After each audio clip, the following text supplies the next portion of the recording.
அப்பாவே அழிச்சிட்டாங்க. அதை நினைக்கும் பொழுது நாங்க உயிரோடு இருக்கிற வரை எங்களுக்கு அது வேதனையா தான் இருக்கும். அது மிக இழப்பு தான். அதே மாதிரி நீதிபதி தீர்ப்புல வந்து சொல்லிருக்காங்கல்ல, இரவு 8 மணிலிருந்து விடியகாலை 3 மணி வரைக்கும் தொடர்ந்து தாக்கிக்கிட்டே இருந்தாங்க. அவங்களோட மரணம் வந்து இயற்கையான காயங்கள் கிடையாது அப்படின்றத சொல்லிருந்தாங்க. அதை குறித்து எப்படிப்பா?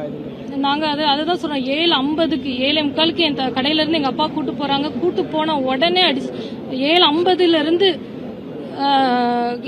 திருப்பி 11:30 வரை அடிச்சிருக்காங்க. திருப்பி 11:30க்கு ரகு கணேஷ் உள்ள வந்திருக்காரு. ரகு கணேஷ் திருப்பி 3 மணி வரை எங்க அப்பாவையும் என் தம்பியும் மாறி மாறி, எங்க அப்பா முன்னாடி தம்பியையும், என் தம்பி முன்னாடி அப்பாவையும், எங்க அப்பா என் தம்பியை அடிக்கும்போது அவ்வளவு கதறி இருக்காங்க.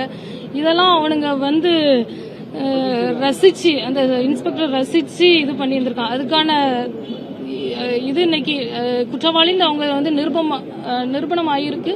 தண்டனை கண்டிப்பா உச்சபட்ச தண்டனை நீதிமன்ற நீதிபதி கொடுப்பாங்கன்னு நாங்க நம்புறோம். அதே மாதிரி இந்த வழக்குல குறிப்பா இவங்க 2 பேரும் அடிக்கிறதுக்கு வந்து நம்ம ட்ரைனிங் கிடைக்கிறதுக்கு வந்து சிக்கிருக்காங்க, அப்பா அம்மா சிக்கிருக்காங்கன்றதுலயும் நீதிபதிகள் அந்த தீர்ப்புல சொல்லிருக்காங்களா? அதை சொல்லுங்க. எந்த அளவுக்கு அவங்க மனசுல எந்த அளவுக்கு அவங்க அதான் அதிகாரத்துல நம்ம இருக்கோம், யாரும் நம்ம போலீஸ் யாரும் நம்மள கொஸ்டின் கேட்க முடியாதுன்ட்டு. ஆனா அதெல்லாம் அவங்களுக்கு மனுஷங்களே அவங்க கிடையாது. எனக்கு ஒருத்தன் குண்டா நல்லா சிக்கிருக்கான் வந்து அடிக்கி பழக வாங்கன்னு சொல்றதெல்லாம் அவனுக்கு மனித தன்மையே கிடையாது. அவன் மிருகமா தான் அவன் இருந்திருக்காங்கிறதுக்கு இருக்கு. ஆமா, நீண்ட நாள் போராட்டத்துக்கு இன்னைக்கு வந்து உங்க கணவரையும் மகனையும் ஒண்ணு சேர இழந்தீங்க. இன்னைக்கு வந்து நீண்ட நாள் கண்ணீருக்கு இன்னைக்கு ஒரு தீர்ப்பு வந்திருக்கு. அந்த தீர்ப்பை நீங்க எப்படிமா பாக்குறீங்க?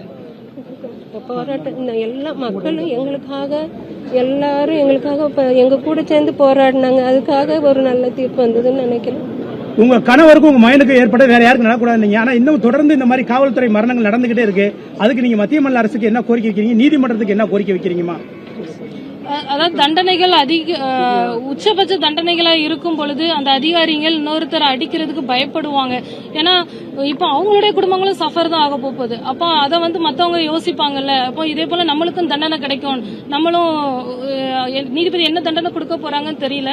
அந்த உச்சபட்ச தண்டனைகள் கிடைக்கும் பொழுது அவங்களுக்கு அந்த பயம் வரும். ஒருத்தரை வந்து அந்த மிருகத்தனமா அடிக்கவோ பண்ண மாட்டாங்கன்னு சொல்லி நம்புறோம். அப்படிப்பட்ட தண்டனை கொடுக்கணும்னு சொல்லி நாங்க கேட்டுக்கிறோம். தண்டனையை முன்னாடியே வழங்கி இருக்குன்னு நினைக்கிறீங்களா? ஆமா, கண்டிப்பாக முன்னாடியே வழங்கி இருக்குந்தா இன்னும் நிறைய எத்தனையோ கஸ்டடி டெத் நடந்துகிட்டு தான் இருக்கு. தெரியறது தெரியாம இருக்கலாம். இதுபடி இப்படிப்பட்ட இதங்கள் நடக்காம இருக்குன்னு சொல்லி நாங்க நினைக்கிறோம். இந்த வழக்கு ஏற்கனவே சிபிசிஐடி தான் விசாரிச்சுட்டு இருந்தாங்க. நீங்க தான் உயர்நீதிமன்ற மதுரை கிளை போய் இதை சிபிஐ விசாரிக்கிறத மனு தாக்கல் செஞ்சு இப்ப சிபிஐ விசாரணை நடத்தி இப்ப சொல்லியிருக்காங்க. 2400 பக்கம் குற்றப்பத்திரிக்கை அது பண்ணிருக்காங்க. நீதிபதிகள் சொல்லியிருக்காங்க. அதை எப்படி பாக்குறீங்க? இல்ல, சிபிஐ நல்லா தான் இது பண்ணிருக்காங்க. 5.25 வருஷம் நாங்க அதுக்காக போராட வேண்டியதா இருந்தது. எங்களோட எல்லா மக்களும், நாங்க மட்டும் இல்ல, இந்த தமிழ்நாட்டில் உள்ள எல்லா பொதுமக்களும், ஏதாவது எங்க வீட்டுல உள்ள இழப்புன்னு மாதிரி அவங்க நினைக்கல. யாரோ ஒருத்தங்களுக்கு இல்ல, ஒவ்வொருத்தருமே அவங்க வீட்டுல இழந்த மாதிரி அவ்வளோ அழுது இருக்காங்க எல்லாருமே. அந்த வீடியோவோ, என் தம்பியோடைய எங்க அப்பாவுடைய வீடியோ பார்த்து அழாதவங்க யாருமே இல்ல.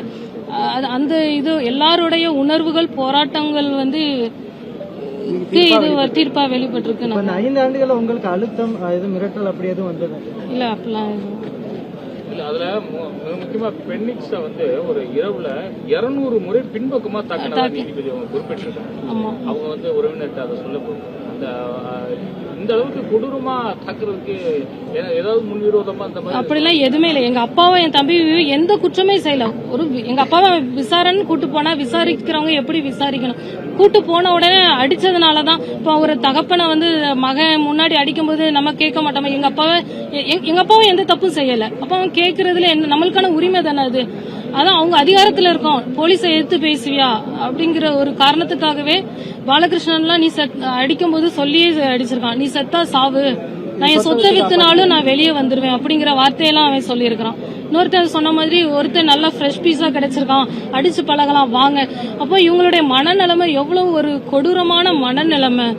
தனக்கும் தன மனைவி பிள்ளைங்க இருக்காங்களா, அதே போலதானே அடுத்தவங்களுக்குங்கிற எண்ணங்கள் இவங்களுக்கு கிடையாது. கொடூர மனமே மொத்தமா கொடூர மனம்